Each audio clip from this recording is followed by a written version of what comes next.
Kejaksaan Agung akhirnya menetapkan nama mantan Direktur Utama atau Dirut PT Asuransi Jiwasraya Persero. Banyak pihak mulai buang badan menyelamatkan diri.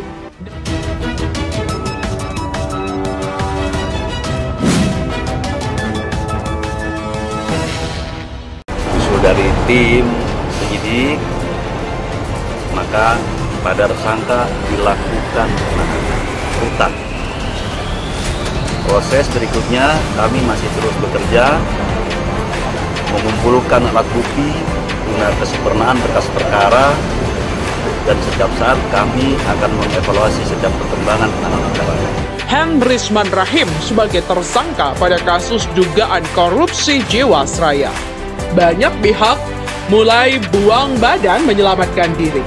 PT AJS berpotensi terhadap risiko gagal bayar atas transaksi investasi pembelian medium term note dari PT Hansen International, dan PT AJS kurang optimal dalam mengawasi reksadana yang dimiliki dan terdapat penempatan saham secara tidak langsung di satu perusahaan yang berkinerja kurang baik. Jadi ini sudah dideteksi semenjak tahun 2016.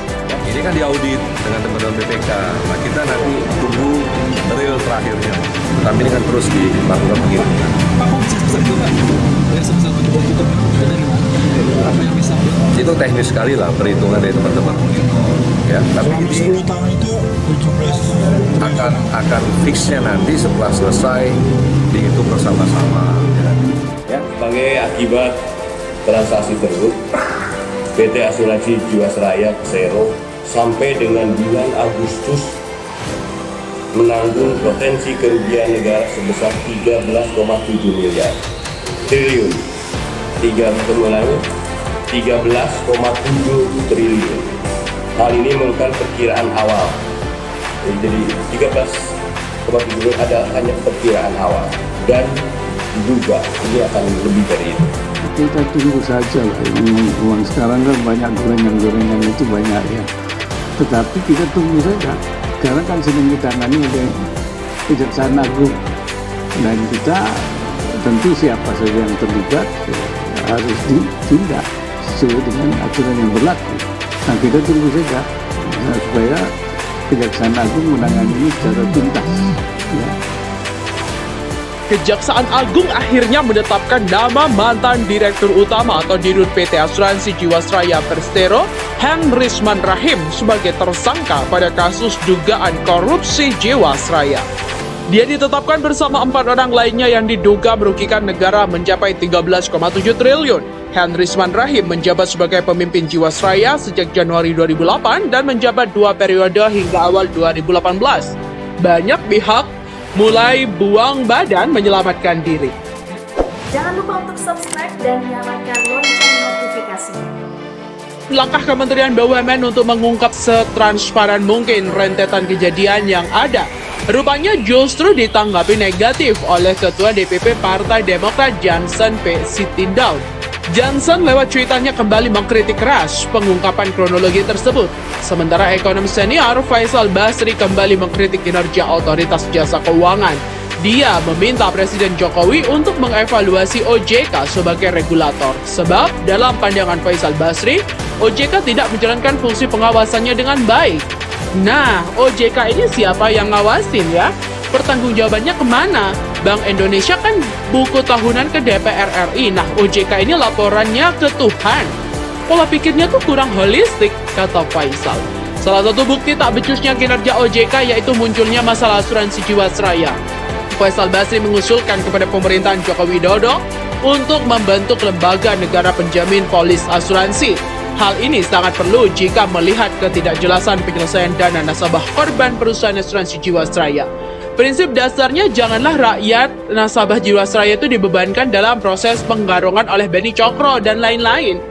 Dia menilai kasus yang membelit perusahaan asuransi milik negara tersebut bisa dicegah oleh pemerintah yang sekarang berkuasa jika saja telah dibentuk lembaga polis sejak tahun 2017.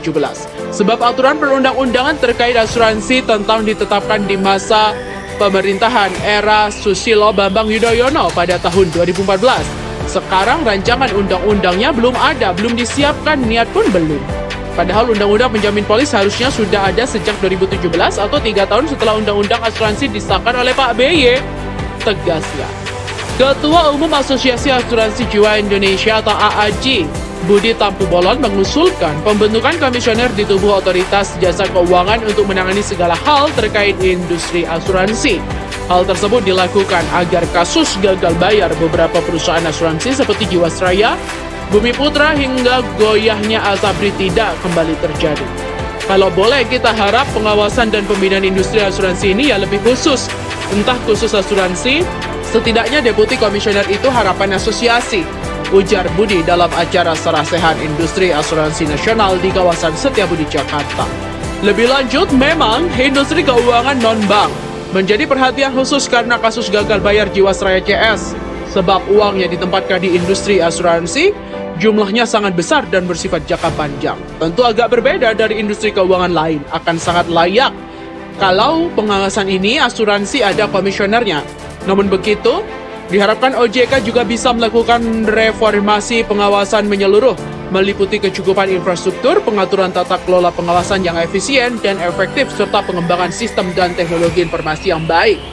Reformasi IKNB sangat menarik untuk dilihat. Jangan lupa bahwa apapun yang terjadi belakangan ini, kejadiannya di pasar modal akan tidak banyak artinya kalau IKNB reformasi tetapi beberapa sektor jasa keuangan lainnya tidak direformasi. Jangan-jangan kalau terulang lagi kita direformasi, kata Budi. Dia ditetapkan bersama 4 orang lainnya yang diduga merugikan negara mencapai 13,7 triliun. Henrisman Rahim menjabat sebagai pemimpin Jiwasraya sejak Januari 2008 dan menjabat 2 periode hingga awal 2018. Sebelum memutuskan tidak lagi menjabat Jiwasraya pada 2018, dia pernah 3 kali terpilih sebagai Ketua Dewan Pengurus Asuransi Jiwa pada 2011, 2014, dan 2017. Pria kelahiran 18 Oktober 1955 Palembang, Sumatera Selatan ini, sebelum menjadi Dirut Jiwasraya pernah bekerja di salah satu perusahaan asuransi yakni PT Reasuransi Internasional Indonesia atau Reindo. Selain itu, Henrisman juga pernah studi di Ball State University, Muncie, Indiana, Amerika Serikat, dan meraih gelar Master of Art dalam bidang aktuaria. Dia juga sempat menjabat sebagai Ketua Asosiasi Ahli Manajemen Asuransi Indonesia, Ketua Majelis Persatuan Aktuaris Indonesia, serta Ketua Yayasan Asuransi Indonesia. Alumnus Universitas Indonesia program ilmu matematika ini sejak 2008 dipercaya sebagai Ketua Umum Asosiasi Asuransi Jiwa Indonesia hingga tahun 2014. Sedari dulu Henrisman bergelut di bidang asuransi. Sementara itu, aset kekayaannya dikutip dari lhkpn.kpk.go.id per tanggal 14 Januari 2020, dia memiliki harta sebanyak 17 M. Di tempat lain, kasus gagal bayar yaitu polis oleh asuransi Jiwasraya terus bergulir panas. Apalagi belakangan Kejaksaan Agung mengungkap adanya praktek mengkorupsi dan kesalahan investasi di balik defisit triliunan rupiah yang terjadi ini. Berbagai fakta baru terkait dengan kasus Jiwasraya ini pun diungkap kepada publik, termasuk diantaranya kronologi kasus gagal bayar yang baru-baru ini dibeberkan oleh Kementerian BUMN. Dari informasi kronologi yang dirilis ke media itu dilansir dari CNN Indonesia, permasalahan likuiditas PT Asuransi Jiwasraya sejatinya sudah terjadi sejak 2006 silam. Usul dari tim penyidik, maka pada tersangka dilakukan penahanan rutan. Proses berikutnya kami masih terus bekerja mengumpulkan alat bukti guna kesempurnaan berkas perkara, dan setiap saat kami akan mengevaluasi setiap perkembangan penanganan perkara. Mengapresiasi keseriusan Kejaksaan Agung yang telah menetapkan tersangka. Ini adalah merupakan sukses besar. Jadi kami mengapresiasi, tapi kita tidak ingin hanya sekedar munculnya tersangka, tetapi kita melihat apa masalahnya untuk menjadi pelajaran buat juga lembaga-lembaga. Kita melihat ini kan perkaranya memang berhubungan sama kerugian negara. Jadi kata kuncinya itu pada kerugian negara tadi. Dan kemudian kita bicara dampak juga, ini sangat besar. Karena kan gak main-main ya. Kerugian negaranya itu 16 triliun, 800 juta sekian. 6,8 sekian. 16 triliun ya. Karena ini sangat besar sekali. Jadi memang ketika kita melihat ada hal ponis yang demikian, itu sudah melewati pertimbangan dan kita harus mendorong memang upaya-upaya hukuman yang maksimal untuk pelaku tindak pidana korupsi.